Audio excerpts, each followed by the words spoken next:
ओम शांति। आज के अव्यक्त महावाक्य पढ़ेंगे 14 मार्च 1982 के। मुरली का टाइटल है बाप दादा द्वारा देश विदेश का समाचार। बाप दादा बोले, आज बाप दादा बच्चों के साथ सैर करने गए थे। बाप दादा को सारी सृष्टि की परिक्रमा लगाने में कितना समय लगता होगा। जितने समय में चाहें उतने समय में परिक्रमा को पूरा कर सकते हैं, चाहे विस्तार से करें चाहे सार में करें। आज डबल विदेशियों से मिलने का दिन है ना, इसलिए सैर समाचार सुनाते हैं। विदेश में क्या देखा और देश में क्या देखा। कुछ समय पहले विदेश की विशेषता की लहर भारत में आई। वह क्या थी? जैसे विदेश में अल्पकाल के सुख के साधनों की मस्ती में सदा मस्त रहते थे, ऐसे भारतवासियों ने भी विदेशी सुख के साधनों को खूब अपने प्रति कार्य में लाया। खूब विदेशी साधनों द्वारा अल्पकाल के सुखों में मस्त होने की अनुभूति की और अब भी कर रहे हैं। भारत वालों ने अल्पकाल के साधनों की कॉपी की और कॉपी करने के कारण अपनी असली शक्ति को खो दिया, रूहानियत से किनारा कर लिया और विदेशी सुख के साधनों का सहारा ले लिया। और विदेश ने क्या किया? समझदारी का काम किया। भारत की असली रूहानी शक्ति ने उन्हों को विदेश में आकर्षित किया। इसका परिणाम हर एक नामधारी रूहानी शक्ति वाले के पास अथवा निमित्त गुरुओं के पास विदेशी फॉलोअर्स ज़्यादा देखने में आएंगे। विदेशी आत्माएं नकली साधनों को छोड़कर असलियत की तरफ, रूहानियत की तरफ ज़्यादा आकर्षित हो रही हैं और भारतवासी नकली साधनों में मस्त हो गए हैं। अपनी चीज़ को छोड़ पराई चीज़ के तरफ जा रहे हैं और विदेशी आत्माएं असली चीज़ को ढूंढने, परखने और पाने की ज़्यादा इच्छुक हैं। तो आज बाप दादा देश विदेश का सैर कर रहे थे। उस सैर में यही देखा कि भारतवासी क्या कर रहे हैं और विदेशी क्या कर रहे हैं। भारतवासियों को देख बाप दादा को तरस आ रहा था कि इतने ऊंचे कुल की नंबर 1 धर्म की आत्माएं पीछे के धर्म वालों की छोड़ी हुई चीज़ों को अपनाने में ऐसे मस्त हो गए हैं जो अपनी विशेष वस्तु को भूल गए हैं। इस कारण भारत रूपी घर में बैठे हुए, भारत रूपी घर में आए हुए श्रेष्ठ मेहमान बाप को भी नहीं जानते और विदेश की आत्माएं दूर बैठे भी सिर्फ संदेश सुनते ही पहचान कर और पहुंच गई हैं। तो बाप दादा देख रहे हैं कि डबल विदेशी बच्चों की परखने की आँख बहुत तेज़ है। दूर से परखने की आँख द्वारा, अनुभव द्वारा बाप देख लिया और पा लिया। और भारतवासी, उनमें भी बाप दादा को आबू निवासियों पर ज़्यादा तरस है, जो पास होते भी परखने की आँख नहीं, परखने की आँख से अंधे रह गए ना। ऐसे बच्चों को देख तरस तो आएगा ना। तो डबल विदेशियों की कमाल देख रहे थे। दूसरा क्या देखा है कि आजकल जैसे भारत गरीब है, ऐसे अब लास्ट समय नज़दीक होने के कारण विदेशियों में भी संपन्नता में कमी आ गई है। जैसे वृक्ष जब हरा भरा होता है तो फल फूल सब लगे हुए होते हैं, लेकिन जब वृक्ष सूखने शुरू होता है तो सब फल फूल भी सूखने शुरू हो जाते हैं। तो यह देश की प्राप्ति रूपी विशेषता, जिससे प्रजा सुखी रहे, खुश रहे, शांति का वातावरण रहे, वह फल फूल सूखने लग गए। अभी विदेश में भी नौकरी सहज नहीं मिलती। पहले कब विदेश में यह प्रॉब्लम सुनी थी? तो यह भी निशानी है सुख के साधन और शांति के फल सूख रहे हैं। भारत रूपी मुख्य तना सूख रहा है, उसका प्रभाव मुख्य शाखाओं पर भी पड़ना शुरू हो गया है। यह क्रिश्चियन धर्म लास्ट की मुख्य बड़ी शाखा है। वृक्ष के चित्र में क्रिश्चियन धर्म कौन सी शाखा है? जो मुख्य शाखाएं दिखाते हो उसमें तो लास्ट हुआ ना। उस शाखा तक संपन्नता के प्राप्ति की हरियाली सूख गई है। यह निशानी है सारे वृक्ष के जड़जड़ीभूत अवस्था की। तो सारे विश्व में अल्पकाल के प्राप्ति रूपी फल फूल सूखे हुए देखे। सिर्फ बाकी दो बातें हैं, एक मन से मुख से चिल्लाना और दूसरा कैसे भी मजबूरी से जीवन को देश को चलाना। चिल्लाना और कार्य से चलाना, यह दो काम बाकी रह गए हैं। खुशी खुशी से चलना वह समाप्त हो गया है, कैसे भी चलना है यह रह गया है। विदेश में भी यह रूपरेखा बन गई है, तो यह भी क्या निशानी हुई? मजबूरी से चलाना कहाँ तक चलेगा? अब जो चिल्ला रहे हैं ऐसे विश्व को क्या करना है? मजबूरी से चलाने वालों को प्राप्ति के पंख दे उड़ाना है। कौन उड़ा सकेगा? जो स्वयं उड़ती कला में होगा। तो उड़ती कला में हो। उड़ती कला व चढ़ती कला किस कला में हो? चढ़ती कला भी नहीं, अभी उड़ती कला चाहिए। कहाँ तक पहुँचे हो? डबल विदेशी क्या समझते हैं? मेजॉरिटी तो बाप समान शिक्षक क्वालिटी है ना। तो टीचर अर्थात उड़ती कला वाले ऐसे ही हो ना। अच्छा, आज तो सिर्फ सैर समाचार सुनाया, अब देश विदेश वाले प्रैक्टिकल में निशानियाँ स्पष्ट देख रहे हैं। आजकल जो बात होती तो कहते हैं 100 वर्ष पहले हुई थी। सब विचित्र बातें हो रही हैं, क्योंकि यह विचित्र बाप को प्रत्यक्ष करेंगी। सबके मुख से अभी यह आवाज़ निकल रहा है कि अब क्या होगा। यह क्वेश्चन मार्क सबकी बुद्धि में स्पष्ट हो गया है।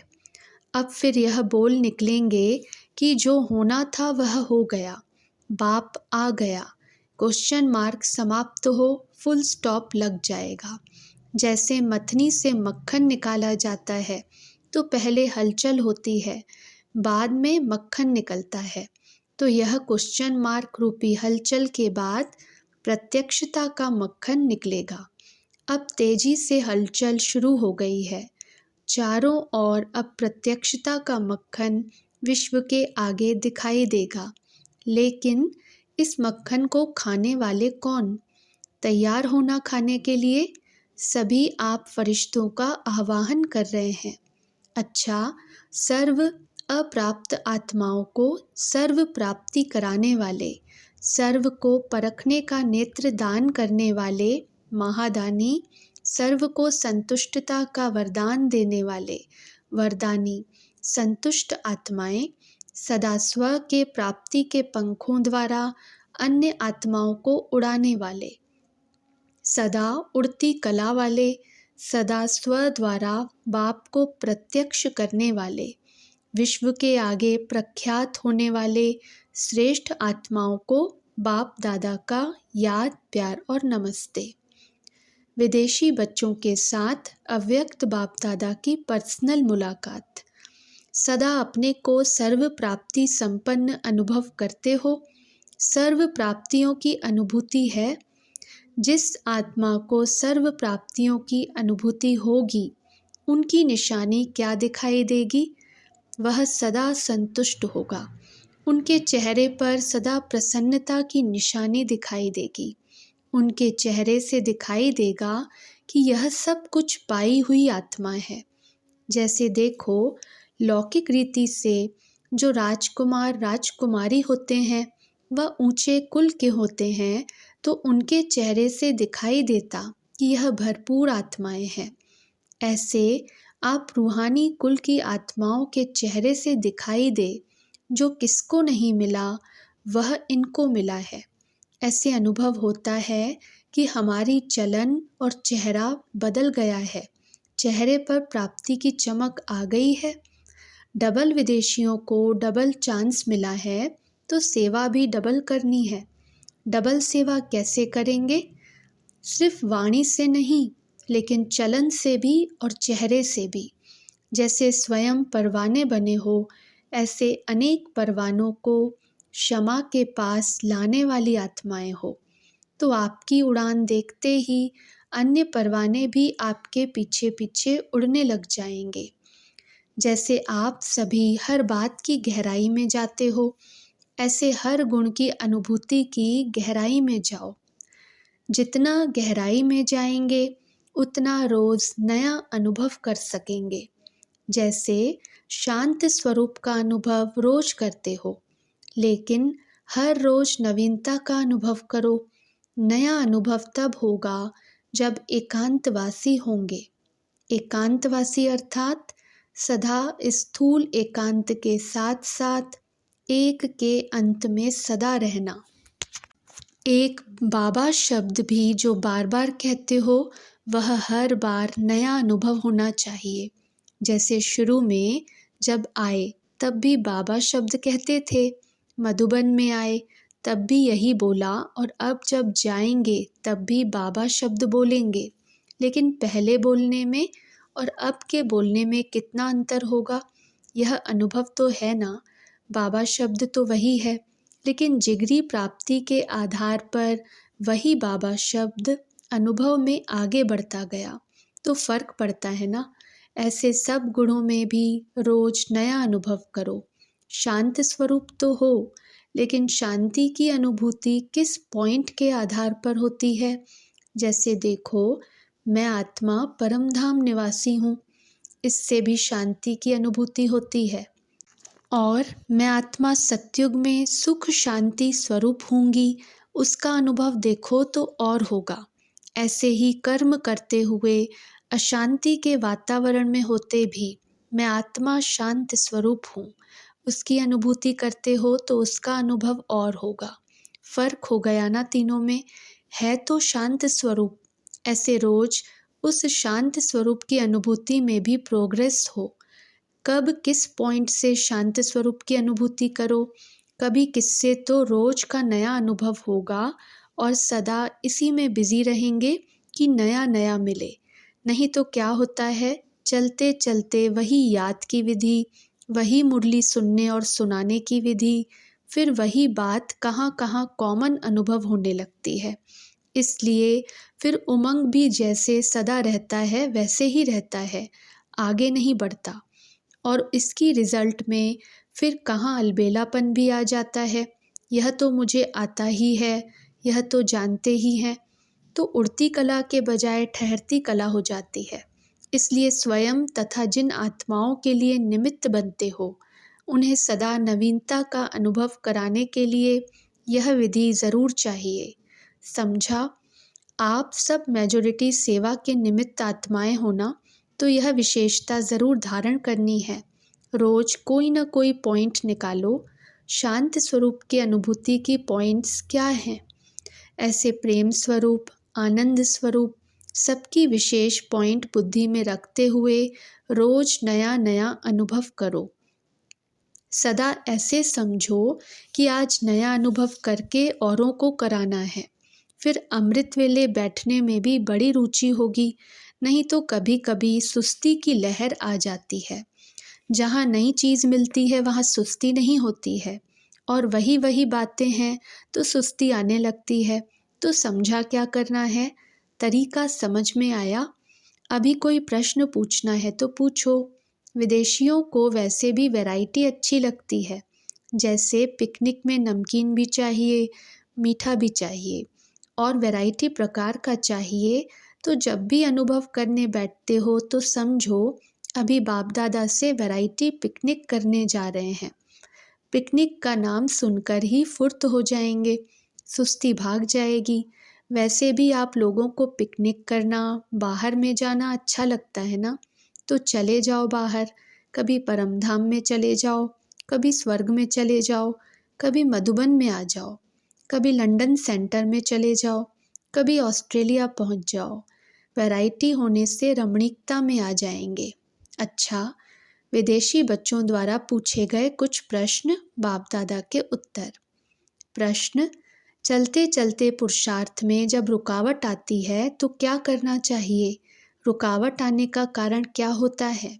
उत्तर: जब कई प्रकार के पेपर्स सामने आते हैं तो उन पेपर्स का सामना करने की शक्ति न होने के कारण पुरुषार्थ में रुकावट आ जाती है। ऐसे समय पर दूसरों का सहयोग लेना ज़रूरी होता है। जैसे कार में बैटरी जब थोड़ी ढीली हो जाती है, कार अपने आप नहीं चलती है, तो दूसरों से थोड़ा धक्का लगवाते हैं ना। तो जिस भी आत्मा में आपका फेथ हो और समझो इनसे हमको मदद मिल सकती है, तो उनसे थोड़ा सा सहयोग लेकर आगे बढ़ जाना चाहिए। पहले उसे अपनी बात स्पष्ट सुनाना चाहिए कि ऐसे है, फिर सहयोग मिलने से चल पड़ेंगे। क्योंकि होता क्या है, जिस समय ऐसी स्टेज आती है, उस समय डायरेक्ट बाप से सहयोग लेने की हिम्मत नहीं होती है। इसलिए फिर साकार में थोड़ा सा सहयोग लेंगे तो फिर डायरेक्ट लेने में मदद मिल जाएगी। प्रश्न दूसरा, बाबा के साथ हम बच्चे भी चक्कर पर, विश्व परिक्रमा पर कैसे जा सकते हैं? उत्तर, इसके लिए बाप समान विश्व कल्याणकारी की बेहद की स्टेज में स्थित होना पड़े। जब उस स्टेज में स्थित होंगे तो ऐसे अनुभव करेंगे जैसे चित्र दिखाते हो। ग्लोब के ऊपर श्री कृष्ण बैठा हुआ है, ऐसे मैं विश्व के ग्लोब पर बैठा हूँ, तो ऑटोमेटिकली विश्व का चक्र लग जाएगा। जैसे बहुत ऊंचे स्थान पर चले जाते हो तो चक्कर लगाना नहीं पड़ता, लेकिन एक स्थान पर रहते सारा दिखाई देता है। ऐसे जब टॉप की स्टेज पर, बीज रूप स्टेज पर विश्व कल्याणकारी स्थिति में स्थित होंगे तो सारा विश्व ऐसे दिखाई देगा जैसे छोटा बॉल है। तो सेकंड में चक्कर लगा कर आएंगे क्योंकि ऊंची स्टेज पर रहेंगे। बाकी कभी कभी दिव्य दृष्टि द्वारा अनुभव होता है प्रैक्टिकल चक्कर लगाने का, वह फिर सूक्ष्म आकारी स्वरूप द्वारा। जैसे प्लेन में चक्कर लगाकर आओ, वैसे आकारी रूप द्वारा विश्व का चक्कर लगा सकते हो। दोनों प्रकार से चक्र लगा सकते। जब हैं ही विश्व के रचयिता के बच्चे, तो सारी रचना का चक्र तो लगाएंगे ना। तीसरा प्रश्न, कई बार योग में बहुत अच्छी अच्छी टचिंग होती है, लेकिन यह बाबा की ही टचिंग है, उसका पता कैसे चले? उत्तर, पहला पॉइंट, बाबा की टचिंग हमेशा पावरफुल होगी और अनुभव होगा कि यह मेरी शक्ति से कुछ विशेष शक्ति है। दूसरा, जो बाबा की टचिंग होगी उसमें सहज सफलता की अनुभूति होगी। तीसरा, जो बाबा की टचिंग होगी उसमें कभी भी क्यों, क्या का क्वेश्चन नहीं होगा, बिल्कुल स्पष्ट होगा। तो इन बातों से समझ लो कि यह बाबा की टचिंग है। चौथा प्रश्न, हम बुद्धि से सरेंडर हैं या नहीं, उसकी परख क्या है? उत्तर, बुद्धि से सरेंडर का अर्थ है बुद्धि जो भी निर्णय करे वह श्रीमत के अनुकूल हो। क्योंकि बुद्धि का कार्य है निर्णय करना, तो बुद्धि में श्रीमत के सिवाय और कोई बात आए ही नहीं। बुद्धि में सदा बाबा की स्मृति होने के कारण ऑटोमेटिकली निर्णय शक्ति वही होगी और उसकी प्रैक्टिकल निशानी यह होगी कि उनकी जजमेंट सत्य होगी तथा सफलता वाली होगी। उनकी बात स्वयं को भी जचेगी और औरों को भी जचेगी कि बात बड़ी अच्छी कही है। सभी महसूस करेंगे कि इनकी बुद्धि बड़ी क्लियर और सरेंडर है। अपनी बुद्धि पर संतुष्टता होगी, क्वेश्चन नहीं होगा कि पता नहीं राइट है या रॉन्ग है। पांचवा प्रश्न, कई निश्चय बुद्धि बच्चे 4-5 साल चलने के बाद चले गए, यह लहर क्यों? इस लहर को कैसे समाप्त करें? उत्तर, जाने का विशेष कारण, सेवा में बहुत बिजी रहते हैं लेकिन सेवा और स्व का बैलेंस खो देते हैं। तो जो अच्छे अच्छे बच्चे रुक जाते हैं, उन्हों का एक तो यह कारण होता और दूसरा उन्हों का कोई विशेष संस्कार ऐसा होता है जो शुरू से ही उसमें कमज़ोर होते हैं, लेकिन उसे छिपाते हैं, युद्ध करते रहते हैं अपने आप से। बाप दादा को व निमित्त बनी हुई आत्माओं को अपनी कमज़ोरी स्पष्ट सुनाकर उसे खत्म नहीं करते।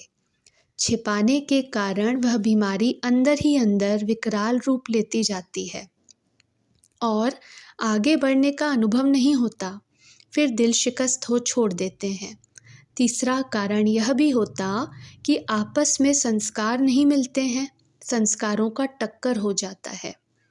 अब इस लहर को समाप्त करने के लिए एक तो सेवा के साथ साथ स्व का फुल अटेंशन चाहिए। दूसरा, जो भी आते हैं उन्हों को बाप दादा व निमित्त बनी हुई आत्माओं के आगे बिल्कुल क्लियर होना चाहिए। अगर सर्विस में थोड़ा भी अनुभव करो टू मच है तो अपनी उन्नति का साधन पहले सोचना चाहिए और निमित्त बनी हुई आत्माओं को भी अपनी राय दे देनी चाहिए। जो नए आते हैं उन्हों को पहले इन बातों का अटेंशन दिलाना चाहिए। अपने संस्कारों की चेकिंग पहले से ही करनी चाहिए। अगर किसी से अपना संस्कार टक्कर खाता है तो उससे किनारा कर लेना अच्छा है। जिस सर्कमस्टेंस से संस्कारों का टक्कर होता है उनमें अलग हो जाना ही अच्छा है। छठा प्रश्न, अगर किसी स्थान पर सेवा की रिजल्ट नहीं निकलती है तो अपनी कमी है या धरनी ऐसी है? उत्तर, पहले तो सेवा के सब साधन सब प्रकार से यूज़ करके देखो। अगर सब तरह से सेवा करने के बाद भी कोई रिजल्ट नहीं तो धरनी का फ़र्क हो सकता है। अगर अपनी कोई कमज़ोरी है जिस कारण सर्विस नहीं बढ़ती तो ज़रूर अंदर में दिल खाती है कि हमारे कारण सेवा नहीं होती। ऐसे समय में फिर एक दो का सहयोग ले फोर्स दिलाना चाहिए। यदि अपना कारण होगा तो उस धरनी से निकलने वाली आत्माएं भी ढीली ढाली होंगी, तीव्र पुरुषार्थ नहीं। अच्छा, ओम शांति।